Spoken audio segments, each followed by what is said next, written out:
This is the all-new Smith Wesson FPC, chambered in 10mm, guys. That's really cool. Just hit the market. They literally announced it, and a couple days later, I found one in the store. So this is pretty neat. I've already got it sighted in. Got a Sig Sauer Romeo 5 red dot on there. Those are pretty inexpensive. And actually, I didn't even put the caps on there. But yeah, they're a fairly inexpensive red dot, but they're an excellent red dot. And this thing is pretty sweet. Like, there's no recoil, even though it's 10mm. I do like the folding carbines because this one is really cool because, well, you can put that optic on there and you can fold it still. So unlike the Keltec Sub 2000, this one will fold completely sideways. Actually, I can't say that's true because the Sub 2000, I think 3rd generation, does fold, but it has that weird twist to it. Whereas this one does not. It just folds in half.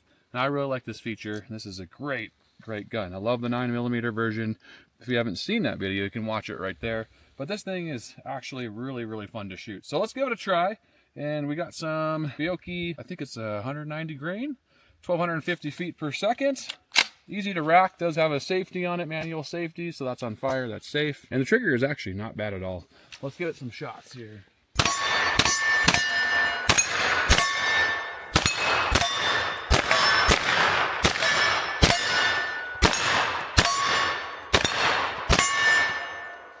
Yeah, hardly any recoil. Not that 10mm has much in a rifle, but yeah, the recoil feels just like the 9mm, which is great. So even having that 1250 feet per second ammo, it feels excellent. The cool thing about these two, it holds 2 more mags. So you have one for your chamber, and you have 2 backup mags. Has a little tab right here, so whatever side you press, the opposite side's going to release. So that's that side right there. And the mag release isn't too bad. It sticks out quite a bit. I can't hardly catch that slide release though, or the bolt release. It's quite a bit harder. It's really just a bolt catch, I think, not really a release. But yeah, feels good, comes out good. And these are the same magazines they use in their 10mm pistols, which I've heard mixed results on, but I actually have one. I have the Performance Center, and it does amazing. I have about a couple thousand rounds through it, no issues at all. So I've had really good luck with the 10mm from Smith & Wesson. But let's throw that empty mag back in there. Kind of goes in upside down, snaps back in place. Has a little bit of jiggle when there's no ammo in there, but not too bad. So here's a nice big fat 10mm round. These things are excellent. I mean, you can use these for woods defense. Actually, you can use them for hunting because they're such a great round. Have a lot of power, and they don't even drop at 100 yards, which is great. So you can shoot 100 yards out, and you can still retain that 0 at 100 yards on your target, which is cool. But yeah, everything feels good about it so far. I do like the controls. I like the way this opens and closes. Now that there's one in the chamber, you can't open it. It's cool because you can really compact it. Throw it in your truck, or if you're hiking, you can throw it in your backpack.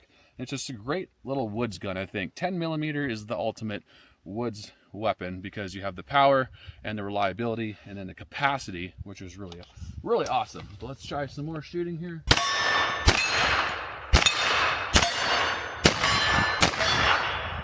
You can probably hear it. It hits really hard. That's about 40 yards out. That target further out, you can really hear the wallop of a 10mm.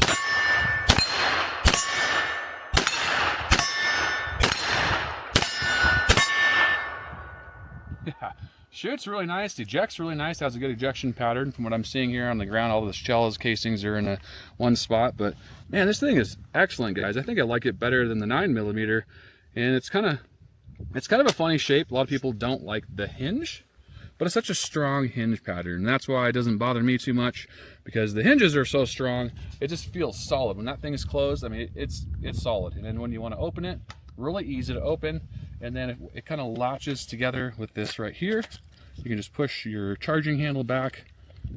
It's a little bit sticky or something, I don't know. Oh yeah, my finger was in the way. You can push that charging handle back, and then it won't open up. Then you can just pull it back, right back to business. Super easy, and it's locked in really nice and solid there. But yeah, let's see. I got another mag right in my stock right there. Really nice to have that. All right. The only part, I wish they would have done it this way, because every time I gotta take it out, I gotta twist it around to put it back in. Not a huge deal, but it's just a slight annoyance. All right, what else can I say about this? It does have different back straps, just like a pistol would.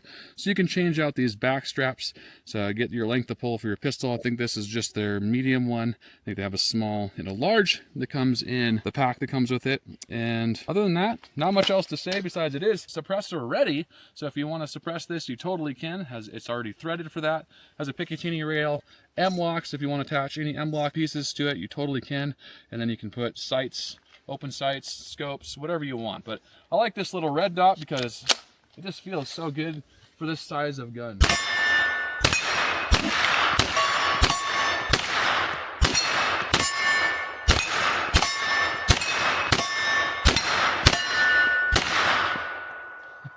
And it hits so hard, my targets are about ready to fall over, those small ones that stick in the ground. So yeah, I love the 10mm, guys. This thing has me a little bit tickled. But let me load 3 more mags, and then we'll call this good today. All right, guys, let's check out this trigger. This trigger is actually pretty darn good. So nothing in the chamber, but you have a nice kind of a flat face trigger. It does have a trigger safety on there. Pretty good. Brakes right there. Not too bad at all. Reset is not bad either. A little further out. But it feels good. It feels like the M&P trigger, kind of like on their pistols. A little bit more of a dull feeling, though, in comparison. And then this is basically just a bolt catch, because I can hardly push that down. I can't really make it go. Let's try it again, but I can hardly ever put that in there. So I think it's just a bolt catch, because, yeah. So you really have to just rack it back if you want to put it around in the chamber. That's really just a bolt catch, and that's literally it. But let's see if we can knock those 2 targets down. This thing hits so hard. Like 9mm, I could shoot those all day and it would not knock those little stick-in targets down. But this thing, it's so stinking hard at being 10mm. Almost down. One more. That's touching the ground.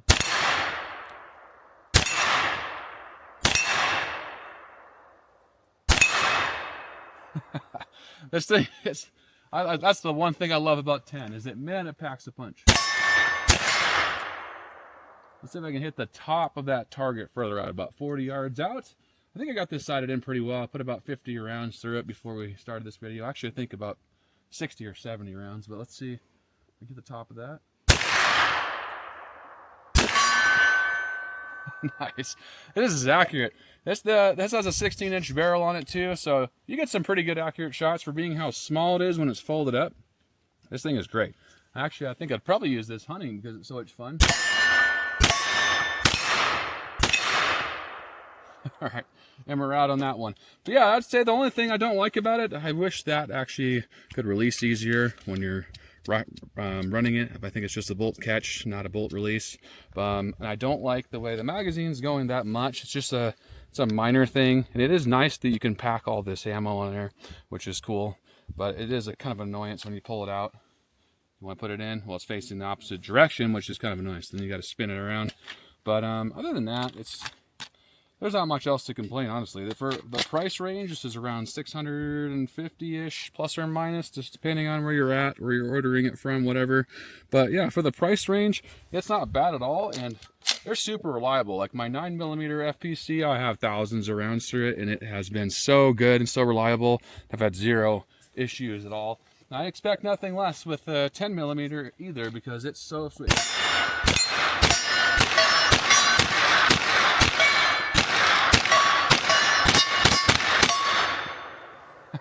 Definitely kicks you back a little bit more. You got to really lean into it if you're shooting it faster. But all right, let's throw one more mag in there, and we'll call it good. What do you guys think of the 10mm FPC? I'm actually really liking it a lot. I like it far better than like the Response version, which is a 9mm. But I like it just because you can fold it up, and it's just so easy for carrying around. You can throw it in your backpack. You can keep it in the bag that comes with it.